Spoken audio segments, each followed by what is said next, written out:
homem. Então é necessário que nós, que já optamos por abraçar esta causa, colocamos em nossa vida esta responsabilidade com toda sinceridade, com toda firmeza.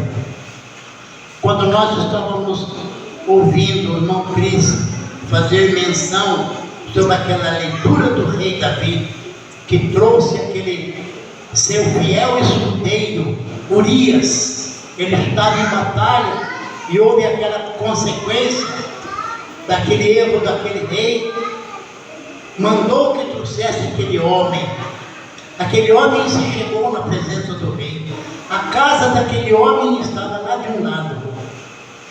O que aconteceu? O rei disse para ele: Urias, está tudo calmo, vai lá para sua casa, descansa. Ele saiu e se postou lado de fora do palácio, juntamente com os demais soldados que vieram e avisaram o rei. Urias não obedeceu, ele está aqui entre os soldados.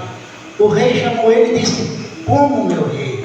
A tenda do Senhor está lá ocupada, os grandes homens estão lá na batalha, e eu estaria descansando na minha casa? Jamais ficarei aqui de vigília até o momento que estivermos de voltar para o campo de batalha.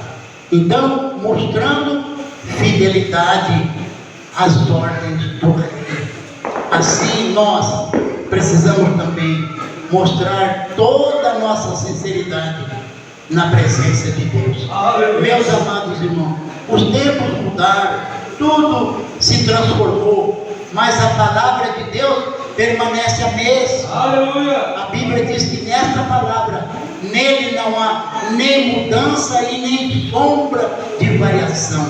No livro de Mateus, se não me falha a memória, capítulo 12, está registrado a palavra de Deus.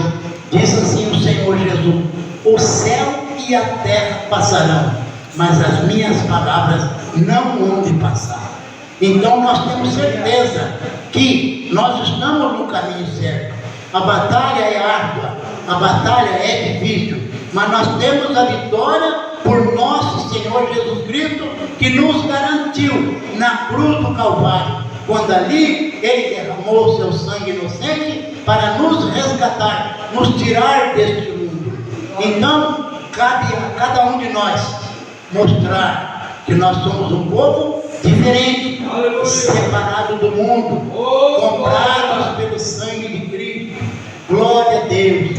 Eu muito me alegro de estar tendo esta oportunidade mais uma vez neste ano, e sempre eu venho falando com o pastor que nós estamos em campanha de oração desde o dia 19 de setembro de 2019.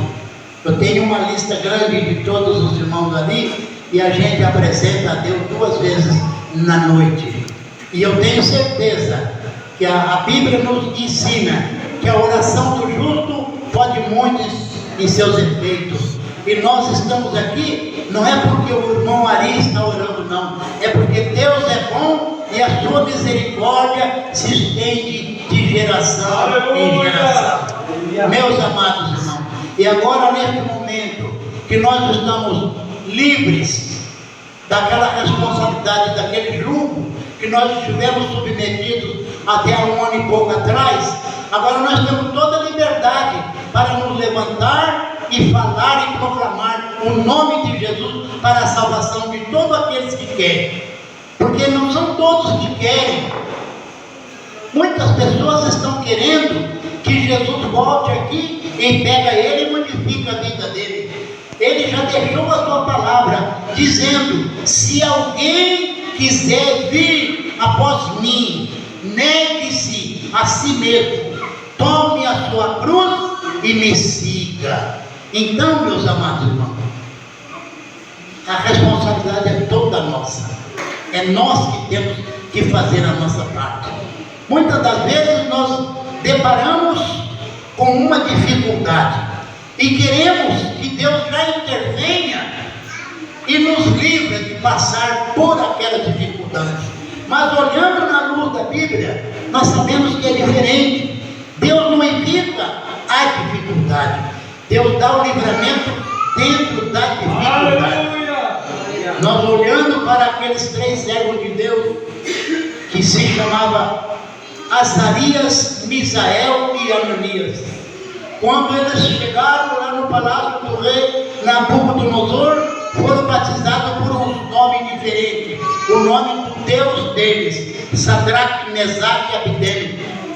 E quando aquele rei construiu aquela imagem e tocou a buzina e as trombetas para que todos se prostrassem diante daquela imagem, aqueles 3 homens de Deus não se prostraram, mesmo com o nome mudado. Azarias não era mais Azarias, Misael não era mais Misael e Ananias não era mais Ananias. Agora eram Sadraque, Mesaque e Abednego. Mas eles não se prostraram diante da imagem do rei. E quando o rei mandou chamá-los, perguntou para eles: vocês não ouviram o toque da buzina, da flauta, que todos teriam que se prostrar? Nós ouvimos, rei. E por que vocês não se prostraram? Agora eu quero ver quem é o Deus que vai livrar vocês das minhas mãos e da fornalha. Sabe o que eles responderam?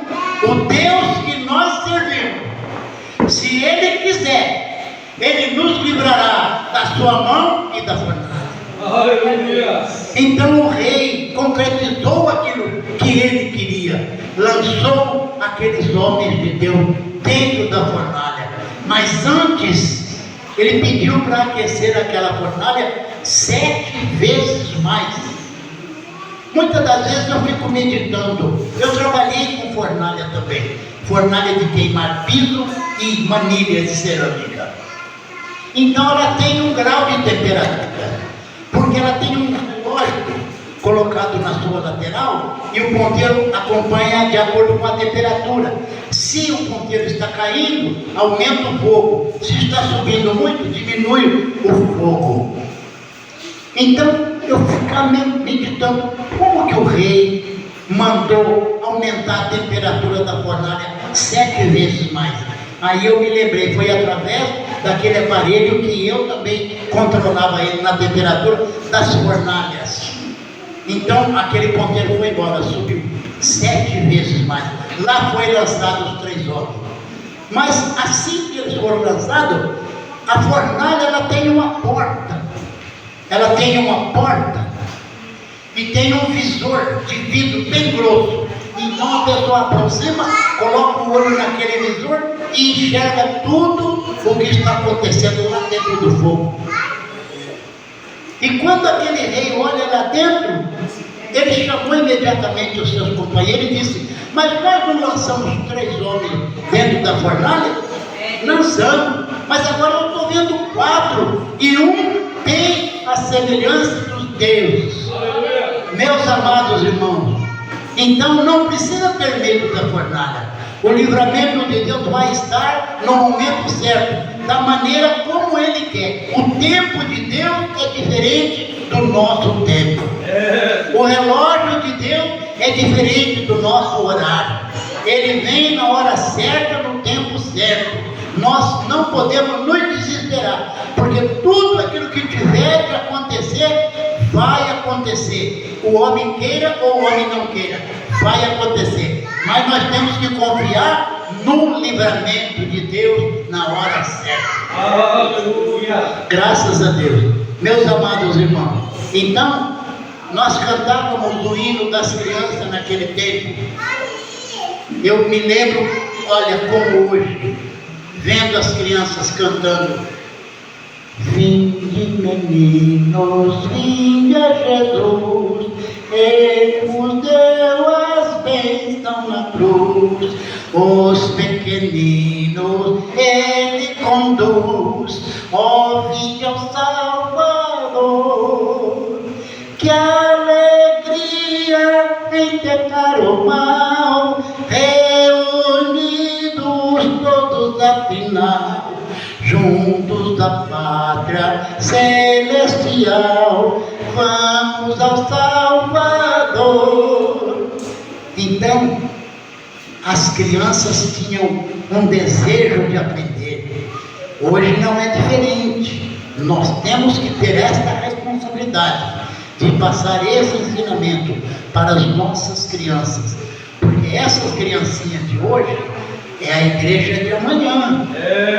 Os jovens de hoje são os pastores, os missionários que vão estar na frente dos trabalhos amanhã. Isto é, se Jesus não vier arrebatar a sua igreja antes, porque de acordo como nós estamos vendo os movimentos por aí, das guerras, dos rumores, das famílias, das demandas, das intrigas, nós estamos vendo os acontecimentos se cumprindo, dia após dia, as profecias estão se cumprindo. Então nós é que temos que estarmos preparados para aquele momento que o Senhor nos chamar. Eu ainda quero deixar uma leitura aqui no livro dos Eclesiastes, no capítulo de número 12. Aqui já fala com os jovens. Glória a Deus. Capítulo 12 do livro dos Eclesiastes. Lembra-te também do teu Criador nos dias da tua mocidade, antes que venham os maus dias e cheguem os anos dos quais venhas a dizer: não tenho neles contentamento.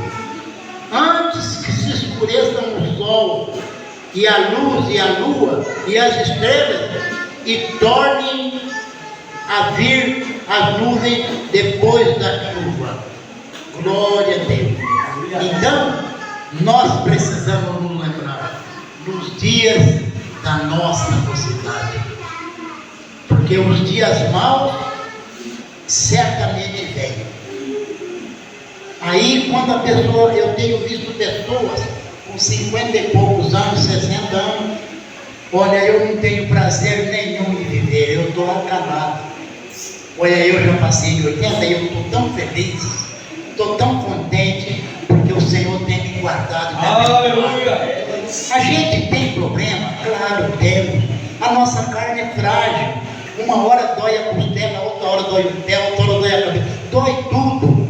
Mas nós também temos aí essa medicina avançada, que eles têm um estudo tão maravilhoso, e nós fazemos uso também, porque foi Deus quem deixou. Quando o profeta Isaías foi intimado por Deus a visitar o rei Ezequias, que estava na cama para morrer, o profeta chegou, aproximou-se dele e disse: coloca a tua casa em ordem, porque certamente morrerás e não viverás. Que palavra pesada, né? Será que tem algum profeta que se levanta em nosso meio hoje e chega em mim assim e diz assim: você tem que mudar de vida, senão você vai morrer? Eu queria que tivesse esse profeta. Eu queria. Aqueles profetas naquele tempo, quando Deus ordenava a eles a ir levar uma mensagem, ele já ia sabendo que iria passar por uma consequência terrível.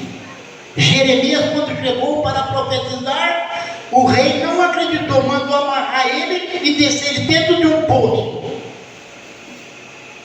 porque o rei não acreditou naquela palavra. Mas imediatamente, logo que aquilo que ele falou aconteceu, tiraram ele do poço. Mas ele passou a consequência de levar a palavra que Deus mandou.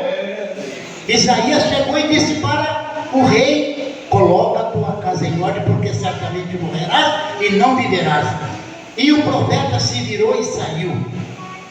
Naquele momento, aquele rei, ele tinha feito muitas coisas que havia agradado a Deus.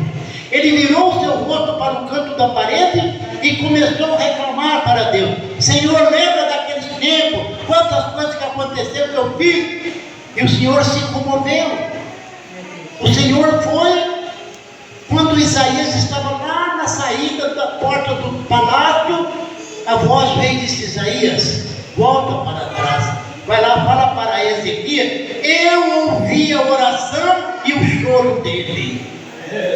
Então fala para ele que eu vou acrescentar mais 15 anos de vida para ele. Aleluia! Aí naquele momento que Isaías voltou, Isaías fez uso da medicina foi no quintal, tinha uma figueira, apanhou lá umas folhas e fez uma pasta da folha de figo e colocou sobre aquela ferida, aquela chaga que ia matar aquele homem, e enfaixou, e aquele homem sarou e viveu mais 15 anos. Aleluia. Então a medicina está aí, é para nós fazermos uso, não abusar, mas fazer uso dentro do limite daquilo que Deus preparou para que nós usássemos. Aleluia. Meus amados irmãos, as palavras que eu tinha para vos transmitir nesta noite são essas. Eu peço que Deus possa cada dia estar abençoando ricamente cada um e dando a cada um de nós mais sabedoria, mais entendimento, capacitando cada um para que possamos estar desenvolvendo um trabalho maravilhoso nesta obra. E que o nosso trabalho não venha a ser vão no Senhor, e que cada um esteja abraçando esta responsabilidade com bastante sinceridade diante da presença de Deus, procurando saber qual é a função de cada um. Eu desconfio que eu sirvo para alguma coisa, então aquilo que eu sei fazer eu faço. Talvez alguém não se agrade, mas é aquilo que Deus me ensinou eu fazer, eu estou fazendo. E aquilo que cada um de vocês estão fazendo para agradar o nome do Senhor Jesus, tenha certeza, Ele está recebendo o seu trabalho. Não é vão no Senhor o vosso trabalho. Que Deus possa estar abençoando grandemente cada um. E não se esqueça de me ajudar nas orações, e eu estarei intercedendo por cada um de vós. Deus vos abençoe na pessoa bendita de Jesus. Amém.